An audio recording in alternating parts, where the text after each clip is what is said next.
بسم اللہ الرحمن الرحیم۔ السلام علیکم۔ اسلام کے 3 مقدس ترین مقامات میں سے ایک مسجد اقصیٰ ہے۔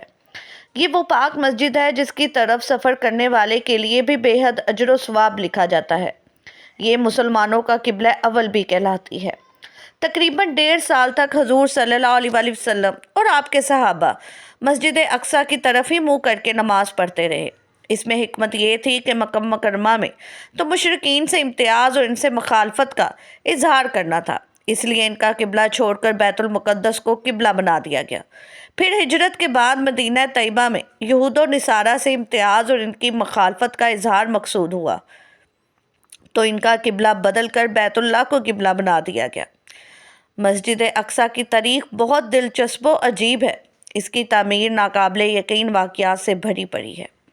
معراج النبی میں حضور اکرم صلی اللہ علیہ وآلہ وسلم نے مسجد اقصیٰ ہی میں تمام انبیاء کی امامت کروائی، جو اس بات کی دلیل ہے کہ اس مسجد کا اسلام سے گہرا تعلق ہے۔ مختصر بات یہ ہے کہ مسجد اقصیٰ مسلمانوں، عیسائیوں اور یہودیوں تینوں مذاہب میں ہی ایک مقدس مقام کا درجہ رکھتی ہے۔ یروشلم کو پیغمبروں کا مسکن بھی کہا جاتا ہے۔ وہاں بہت سے پیغمبر مبعوث فرمائے گئے۔ بیت المقدس کو مختلف قوموں نے اپنے اپنے عقیدے کے اعتبار سے مختلف ناموں سے نوازا ہے۔ یہودی اور عیسائی آج بھی اسے یروشلم کہتے ہیں۔ یہ 2 عبرانی الفاظ یرو اور شلم کا مجموعہ ہے، جس کے معنی امن کا ورثہ ہے، جو کنانیوں کے صلح کے خدا شلم کی نسبت سے معروف ہے۔ بیت المقدس سے مراد مبارک گھر یا ایسا گھر ہے جس کے ذریعے سے گناہوں سے پاک ہوا جانا ہے۔ اقصیٰ عربی زبان کا لفظ ہے جس کے معنی بہت دور کے ہیں۔ قرآن مجید میں بیت المقدس یا یروشلم وغیرہ کا لفظ تو ذکر نہیں ہوا، البتہ اس کا تذکرہ ان الفاظ میں کیا گیا ہے: سبحان الذی اسریٰ بعبدہ لیلا من المسجد الحرام الی المسجد الاقصی الذی بارکنا حولہ لنریہ من آیاتنا انہ هو السمیع البصیر۔ سورۃ اسراء۔ ہر عیب سے پاک و پاکیزہ وہ پروردگار جو اپنے بندے کو راتوں رات مسجد حرام سے مسجد اقصیٰ تک لے گیا، جس کے اطراف کو ہم نے بابرکت بنایا ہے تاکہ ہم اسے اپنی بعض نشانیاں دکھلائیں۔ بے شک وہ پروردگار سب کچھ سننے والا اور سب کچھ دیکھنے والا ہے۔ مسجد اقصیٰ سے مراد بیت المقدس ہے۔ یہ ارض مقدس فلسطین کا علاقہ ہے جو حضرت ابو ذر رضی اللہ عنہ سے مروی ہے۔ میں نے رسول اکرم صلی اللہ علیہ وآلہ وسلم سے پوچھا کہ زمین میں سب سے پہلے کون سی مسجد بنائی گئی، تو نبی اکرم صلی اللہ علیہ وآلہ وسلم نے فرمایا مسجد حرام بیت اللہ۔ تو میں نے کہا اس کے بعد کون سی ہے؟ تو نبی صلی اللہ علیہ وآلہ وسلم فرمانے لگے مسجد اقصیٰ۔ میں نے سوال کیا ان دونوں کے درمیان کتنا عرصہ ہے؟ تو نبی صلی اللہ علیہ وآلہ وسلم نے فرمایا کہ 40 سال۔ پھر جہاں بھی تمہیں نماز کا وقت آ جائے نماز پڑھ لو، کیونکہ اسی میں فضیلت ہے۔ صحیح بخاری، صحیح مسلم احادیث کے مطابق اس مسجد میں ایک نماز 25,000 نمازوں اور بعض روایت کے مطابق 50,000 نمازوں کے برابر ہے۔ ایک روایت کے مطابق مسجد اقصیٰ کو سب سے پہلے خود حضرت آدم علیہ السلام نے تعمیر کیا تھا اور بعد میں حضرت ابراہیم علیہ السلام نے اسے دوبارہ تعمیر کروایا تھا۔ روایتوں کے مطابق اللہ نے حضرت جبرائیل علیہ السلام کو خصوصی طور سے حضرت آدم علیہ السلام کی طرف بھیجا اور حکم دیا کہ مسجد حرام اور مسجد اقصیٰ کی تعمیر کریں۔ ابن ہشام نے اپنی تاریخ میں لکھا ہے کہ جب بنی اسرائیل فلسطین میں مضبوط ہوئے اور ان کی ریاست قائم ہوئی تو حضرت داؤد علیہ السلام نے بیت المقدس کی دوبارہ بنیاد رکھی اور پھر آپ صلی اللہ علیہ وآلہ وسلم کے جانشین اور فرزند حضرت سلیمان علیہ السلام نے مسجد اقصیٰ کی مکمل تعمیر فرمائی۔ غرض یہ کہ احادیث اور تاریخی روایات سے یہ پتہ چلتا ہے کہ بیت المقدس کو کئی مرحلوں اور کئی ادوار میں بار بار تعمیر کیا گیا، نیز اس کی تجدید کئی پیغمبروں نے کی۔ مسجد اقصیٰ کی مکمل تعمیر حضرت سلیمان علیہ السلام کے دور میں ہوئی، جس کی تائید نہ صرف اسلامی بلکہ اسرائیلی روایتوں سے بھی ملتی ہے۔ یہ بات بہت مشہور ہے کہ مسجد اقصیٰ کی پہلی تعمیر حضرت داؤد علیہ السلام اور ان کے بیٹے حضرت سلیمان علیہ السلام نے کی، لیکن یہ بات غلط ہے کیونکہ ہم پہلے بھی حدیث بیان کر چکے ہیں جس میں حضرت ابو ذر غفاری رضی اللہ عنہ نے حضور اکرم صلی اللہ علیہ وآلہ وسلم سے پوچھا کہ بیت اللہ اور مسجد اقصیٰ کی تعمیر میں کتنے سال کا فرق ہے؟ تو حضور صلی اللہ علیہ وسلم نے فرمایا 40 سال کا۔ اس حدیث سے ثابت ہوتا ہے کہ مسجد اقصیٰ کی بنیاد رکھنے والے بھی حضرت آدم علیہ السلام ہیں۔ ان کے بعد حضرت ابراہیم علیہ السلام نے حضرت آدم کی مقرر کردہ بنیادوں پر مسجد اقصیٰ کی تعمیر نو کی۔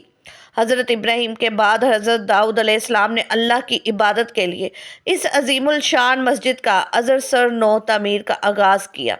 اس تعمیر کو ہیکل سلیمانی کہا جاتا ہے، جسے حضرت سلیمان علیہ السلام نے اپنے والد کی وصیت کے مطابق نہایت اہتمام اور شان سے مکمل کروایا، یہاں تک کہ اس کی تعمیر میں اتقان و استحکام کے لیے جنات سے بھی خدمات لی۔ چونکہ حضرت سلیمان علیہ السلام نے اس مسجد بیت المقدس کی تکمیل کی اور نمایاں عظیم الشان تعمیرات آپ علیہ السلام نے کروائیں، اس لیے اسے ہیکل سلیمانی کہا جاتا ہے۔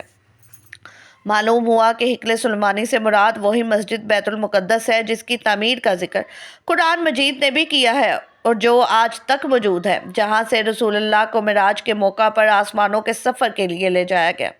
اس کے علاوہ مزید کوئی خاص وجہ کی تعمیر مراد نہیں۔ پھر حضرت سلیمان علیہ السلام نے اس کی تکمیل فرمائی۔ جب حضرت سلیمان علیہ السلام مسجد اقصیٰ کی تعمیر فرما رہے تھے تو ابھی اس میں کچھ کام تعمیر کا باقی تھا، اور یہ تعمیر کا کام جنات کے سپرد تھا۔ جنات کو تو جانتے ہی ہوں گے آپ کی ان کی طبیعت میں سرکشی غالب ہوتی ہے، وہ تو صرف حضرت سلیمان کے خوف سے کام کرتے تھے۔ اللہ کے پیغمبر کو چونکہ اپنی موت کا پتہ ہوتا ہے، تو جیسے ہی حضرت سلیمان کی موت کا وقت قریب آیا تو آپ سوچنے لگے کہ اگر میری وفات کا جنات کو علم ہو گیا تو وہ فوراً کام چھوڑ کر بیٹھ جائیں گے اور تعمیر رہ جائے گی۔ حضرت سلیمان علیہ السلام نے تعمیر کی جگہ ایک شیشے کا محراب بھی بنوایا ہوا تھا جس میں وہ عبادت کرتے تھے اور مسجد کی تعمیر پر نظر بھی رکھتے تھے۔ آپ کا معمول تھا کہ کئی مہینے تک آپ اس محراب میں رہ کر عبادت کرتے اور جنات کی جرات نہ ہوتی کہ کوئی اس محراب میں داخل ہو سکے۔ حضرت سلیمان علیہ السلام نے بازن ربانی میں یہ کہا کہ جب موت کا وقت آیا تو موت کی تیاری کر کے اپنے محراب میں داخل ہو گئے، جو شفاف شیشے سے بنی ہوئی تھی۔ باہر سے اندر کی سب چیزیں نظر آتی تھی، اور اپنے معمول کے مطابق عبادت کے لیے اپنی چھری کا سہارا لے کر کھڑے ہو گئے کہ روح پرواز کرنے کے بعد بھی جسم اس عصا کے سہارے اپنی جگہ جمع رہا۔ سلیمان علیہ السلام کی روح وقت مقرر پر قبض کر لی گئی، مگر وہ اپنا عصا کے سہارے اپنی جگہ جمے ہوئے باہر سے ایسے نظر آتے تھے کہ عبادت میں مشغول ہے۔ جنات کی یہ مجال نہ تھی کہ پاس آ کر دیکھ سکتے۔ حضرت سلیمان علیہ السلام کو زندہ سمجھ کر کام میں مشغول رہے، یہاں تک کہ سال بھر گزر گیا اور تعمیر بیت المقدس کا بقیہ کام پورا ہو گیا تو اللہ تعالیٰ نے گھن کے کیڑے کو، جس کا دیمک کہا جاتا ہے، حضرت سلیمان کے عصے پر مسلط کر دیا، جس نے لکڑی کو اندر سے کھا لیا، اور سہارا جیسے ہی ختم ہوا تو حضرت سلیمان کا جسم زمین پر گر گیا، جس سے جنات کو بھی پتہ چلا کہ حضرت سلیمان علیہ السلام کی روح پرواز کر چکی ہے۔